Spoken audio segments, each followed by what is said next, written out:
So today I want to get personal.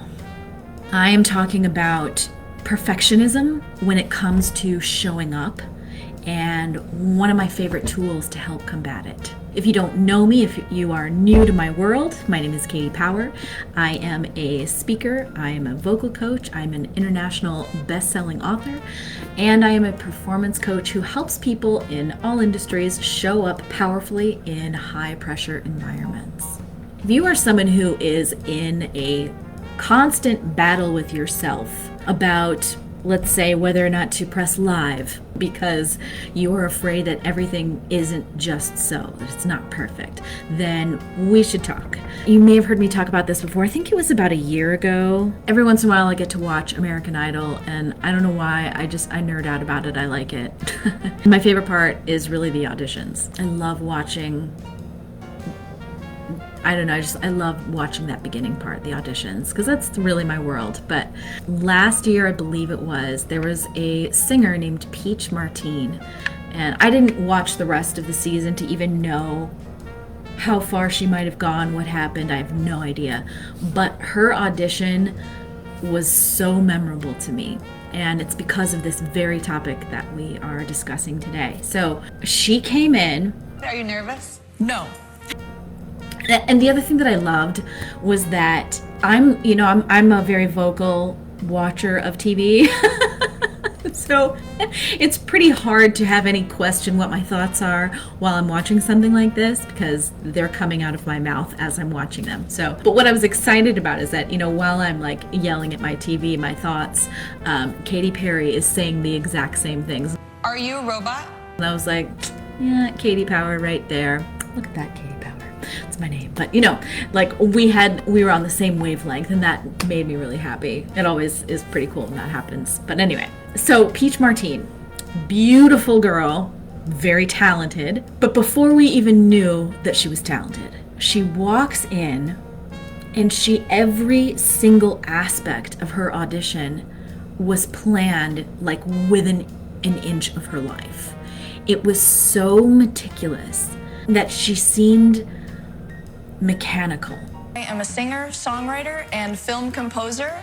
I'm also a lifelong straight-A student and a 3-time varsity cross-country runner and varsity cheerleader.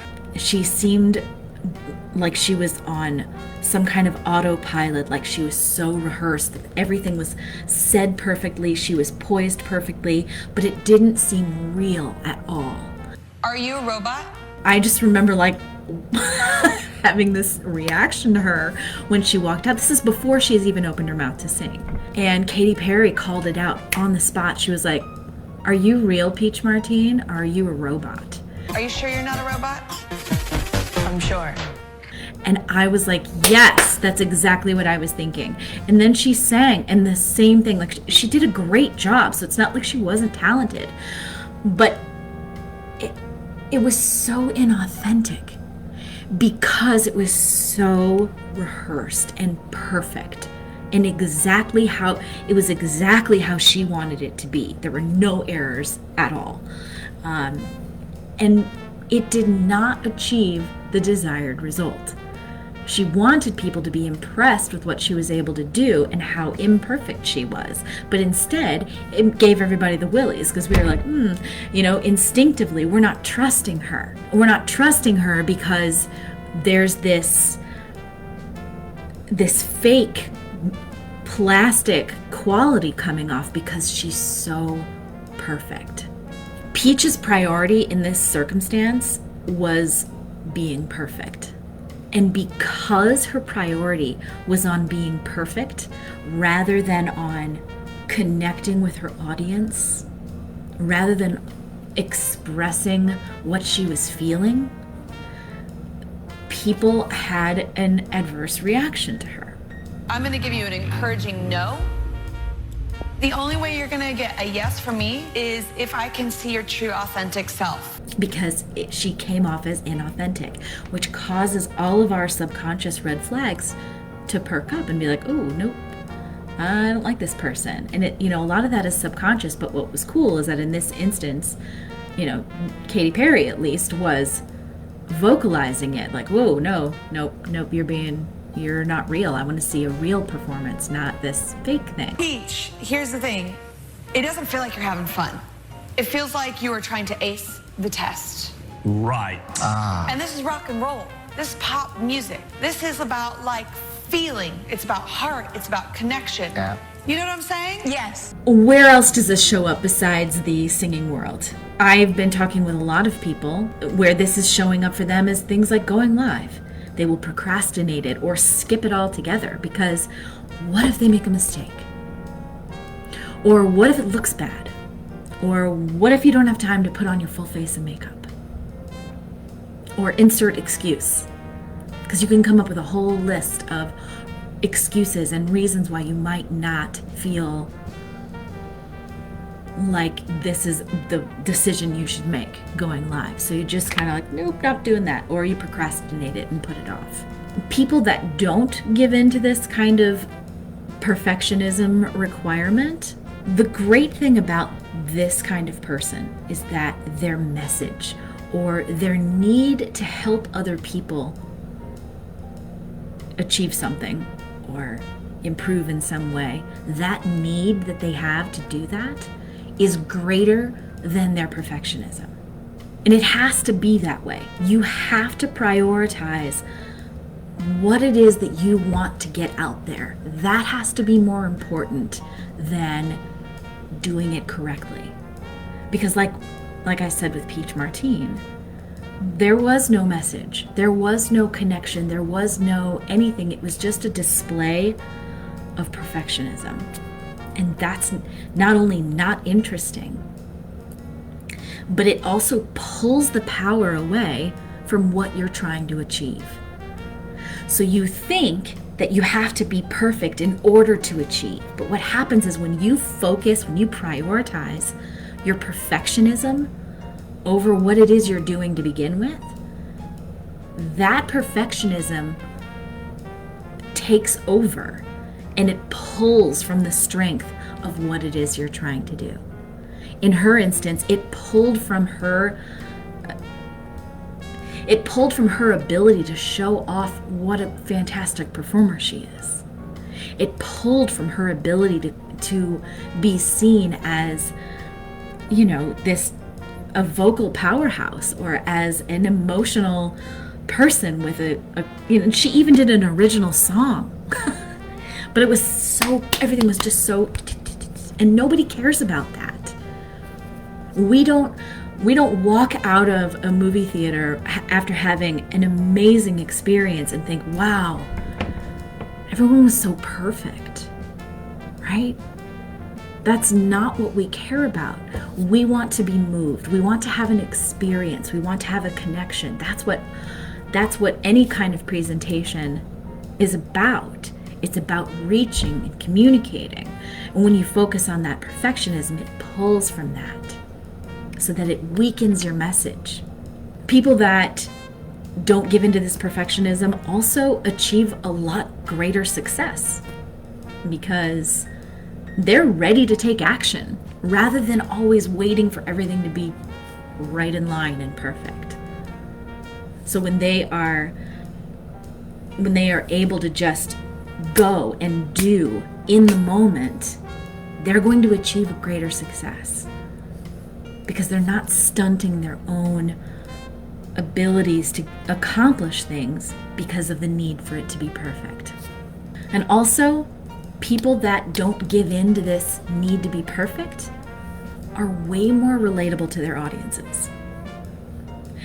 Now, first of all, I want to tell you, yes, it is completely normal to want everything to be perfect. That's a normal desire that a lot of us have. But that perfection always seems out of reach. It seems out of reach to you, and it also seems out of reach to your audience. So when you insist on showing up that way, all they're seeing is more of what they don't have, making you less relatable, less desirable to them. When someone shows up imperfectly, it allows the audience to see them as a real person, rather than someone that's achieved something that's unattainable, that's not for them. So some other bonuses, I I think of this as vulnerability, and there are so many ways that vulnerability is possible to incorporate into what you do, and I think of vulnerability as a superpower. When you expose something that your audience might have felt terrified to share with others, then you seem confident and brave because you're doing something that they feel like, oh, wow, that was really vulnerable. I will tell you, when I wrote my book, that was a huge piece of feedback I got from lots of people. They would say things like, wow, it was so brave of you to be so honest and so real. And I'll just tell you the truth, it's really, that's not hard for me. And maybe it's acting school, I don't know. But it's hard for most people. And when they see someone else going there and doing that, it's impressive, and it causes them to think, wow, that person is bold and courageous, and it positions you much differently than you think. Yes, you can cross the line. You can be too vulnerable, and then that pushes you into the, ooh, yikes, don't want to be around that person, right? But when you don't go too far, when you go there but you don't go too far, it positions you in a place of power. You seem confident and brave, like I said. You also are letting them in. So whether you're doing a talk, whether you are having a difficult conversation, whatever the circumstance, whether you're singing a song, you are letting people in to your experience. And that allows them to identify with you. And that creates trust. And trust is one of those key components to influencing. People have to trust you in order to be influenced by you. And this is one of the ways that you do that, by being vulnerable. I have a client who is one of my singing clients, and she's been with me for a long time. And when I first taught her how to belt, if you're not a singer, belting is this big, huge way of singing. It's healthy and it's fun and powerful. But she said to me when I was first teaching her how to do it, she said, man, belting, it's like a big middle finger to your nerves, because you can either be nervous or you can be belting, but you can't be those two things at the same time, because one of them requires this boldness. And I think of vulnerability as the same way. You can either be vulnerable or you can be perfection. You can't be both at the same time. So vulnerability is like a giant middle finger to your perfectionism. When you can embrace that ability to be vulnerable, and that can be whether you're, how you tell a story about something, it can be how you choose to show up, it can be your lack of perfect technology, anything. Vulnerability shows up in a lot of ways. But like I said, it creates the ability for people to identify with you, but it's also going to allow you to let go a little bit at a time of your perfectionism, because you can't be both at the same time. And your perfectionism is not serving you.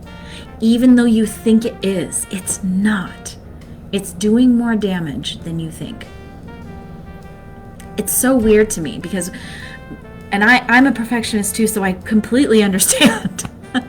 We have these standards, and we think we have to be up here at this level of perfectionism. But this level of perfection that we're striving to achieve is actually harming our abilities to be influential and effective and powerful. It's pulling away from the very thing that we want.